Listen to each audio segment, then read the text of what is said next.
Hi folks, John Dunn here, RPG freelancer, publisher behind Meliorvia. I'm up here today with Mikey. What is up, John? Summer's ending, man. We are running out of time rapidly. We are, but I'm still tan. I'm still enjoying myself. And that's the most important thing. Dude, it is. I'm sorry. It is. So one of the big things that happens in the end of summer in the gaming community is Gen Con, right? Yeah. Mm-hmm. And Gen Con just happened, and there were a bunch of new releases that came out at Gen Con. Some of those are trickling out to the stores. The single Gen Con release that I was most excited about this year is the book we're going to talk about today. Nice. Carlos was kind enough to pick up a copy for me at the con so we could talk about it.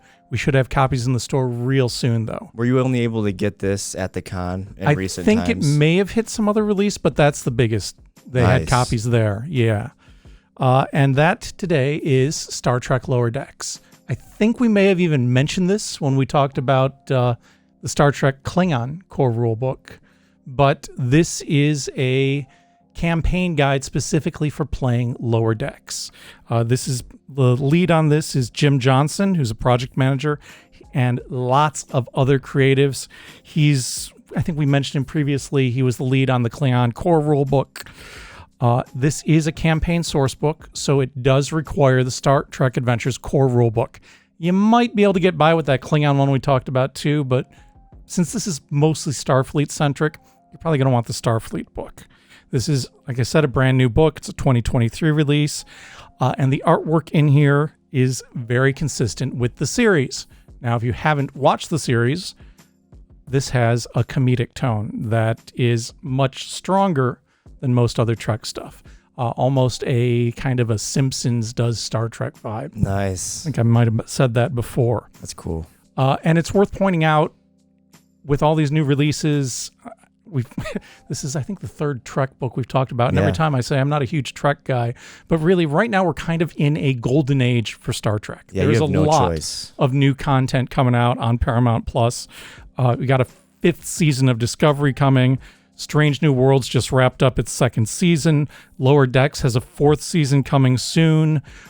Picard just had its 3rd season wrap up. So there's a ton of new content out there. If you're not checking this out and you like Star Trek, definitely give it a look.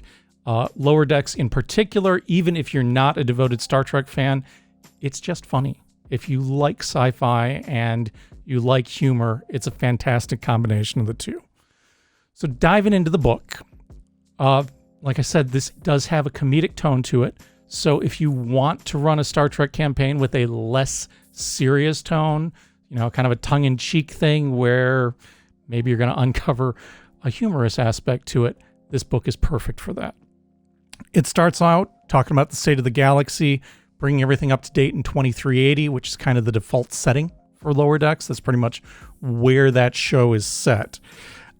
And this default setting is done from the characters' perspectives. So the characters on the show are actually narrating the book as you go through it. Badgie shows up. You have no idea what Badgie is because you haven't watched the show. No, right? is he a badger? A badger? It sounds like it, right? Yeah.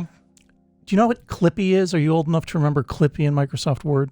If I saw a picture, yeah, probably. So Clippy was, I bet you can pop up an illustration of it here. Clippy was this paperclip with eyes, and he was the most annoying thing that ever was put into a program because he would pop up and say, I think you're doing this. Can I get you a template for it? And it would completely mess you up as you're trying to, actually write something. Badgie was basically a parody of Clippy that they made for an episode, and he looks like the Star Trek badge. Again, I bet you can pop up an icon of Badgie here. He turns out to be incredibly evil, much like I'm pretty sure Clippy was. Yeah. Let's do some research on that. Badgie is used throughout the book on sidebars. So there'll be various sidebars where you're reading along, and Badgie pops in. You can see him here. To offer his opinion on matters, and those are always very entertaining because you're getting the opinion of a, let's say, malicious artificial intelligence. And I'm sure he's always super helpful. Oh, always. Yeah. He always wants to help you, just like Clippy, yes. And you get the 2380 view from the perspective of the Lower Decks characters. And I should mention, what's Lower Decks, right? Lower decks are the junior officers aboard the ships. These are the ensigns or maybe a junior grade lieutenant who do the dirty work aboard the ship to keep the ships running. These aren't the bridge crew, so it's not Kirk and Spock and Bones or their various iterations. These are the guys that are, sweeping the halls and clearing out the latrines and, inventorying things. They're very much the grunt work, and those are the main characters of the TV show. So you get this perspective of kind of a nitty-gritty of maybe things aren't quite as perfect as they often appear to be in a Trek episode.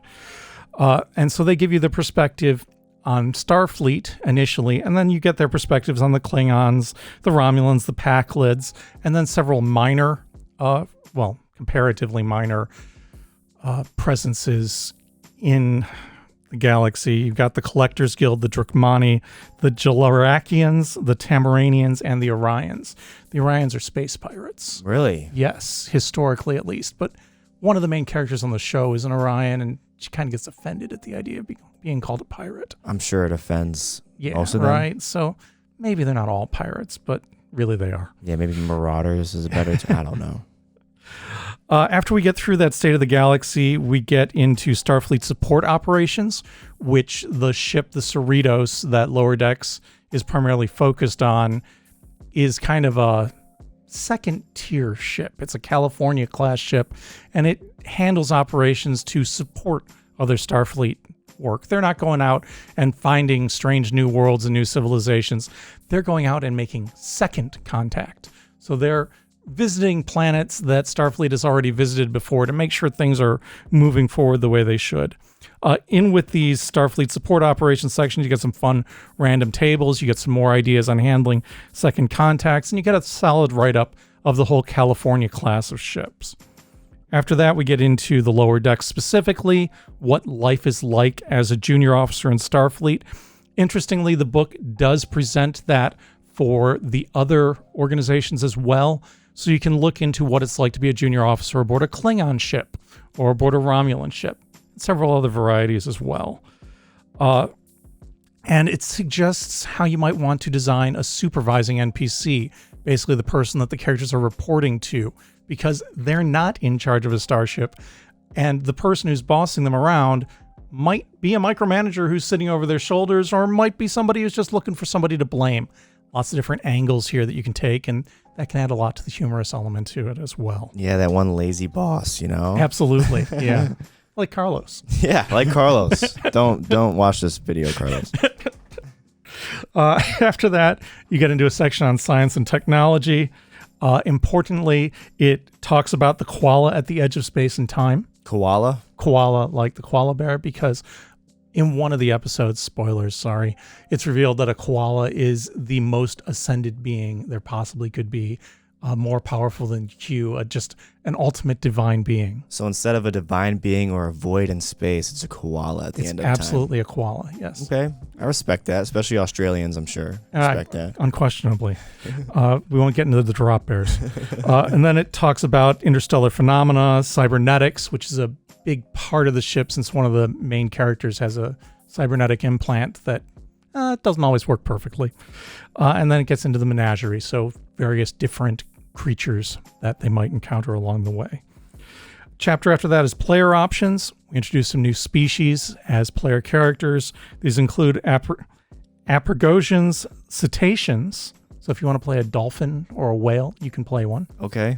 Yeah. You've seen Star Trek 4 where they come back in time to save the humpbacks? Well, now I know. No, exactly. Well, now you need to go see it.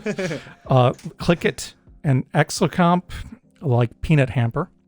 Okay. It's a little robot about this big that they discovered was sentient. Anyway, we'll come back to it. Anyways. The Gorn, not the Gorn is presented in Strange New Worlds. Kalon, Pakleds, and Tamaranians. Do you know what? Are you familiar with Tamarians? No. So you've probably seen memes about it because they are a culture that the way they communicate everything is through memes. Really? Yeah, so anytime they're feeling a strong emotion, they reference a historical event, basically a cultural meme. So Shaka When the Walls Fell was a big one that It shows up in memes all the time. Dude, that's my type of gang right there. Yeah, I figured it would be. And then we also introduce some new gear here in the player options section. After that, we get into a game mastering chapter. It covers humorous tropes, engaging players, and just some different angles for ways you might want to draw them into it. Talks about story arcs, talks about story components, and then gives you some mission briefs. And the mission briefs are pretty well put together because they're basically one-sheet adventures, just one page of the book that gives you basically an episode that you can run your player characters through. There's 12 of those there, and they're all pretty well done. I got a good laugh just reading them, let me tell you. After that, we get into starships, starbases, and vehicles. This covers the Federation, the Pack-Leds, and then some esoteric ones. And then a section on allies and adversaries. And in here, they do manage to sneak the Kzinti race in. Familiar with them? Probably not. No. They're cat people. Okay. And they've got a long history that goes outside of Trek and gets wrapped into it. The allies and adversaries section also covers Federation, Klingon, Pack-Led, some others.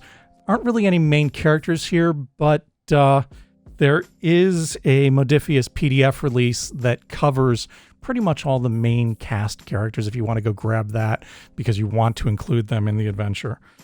And then a section on beasts. And there's a whole bunch of fun entities, let's say, that have shown up in the show that appear here again. After that, there's a mini campaign. Not going to get into any spoilers for that. It's 3 adventures. They are very well themed. They do link together well, and it's very consistent with what you've seen on the show. If you dig the show or you just dig Trek in general, stop in, take a look. We'll have this up on the shelf real soon. This is from Modifius. It is a hardcover. It is full color. It does have some of that great cartoon artwork in here throughout. I like that theme. It's really nice. And it's about 240 pages. And I believe this guy's $55. So, like I said, stop in, let Carlos know if you want a copy, and we'll make sure we have some waiting for you. Well said, John. Give it a look if you like it. Appreciate you guys for watching. Till next time, good gaming.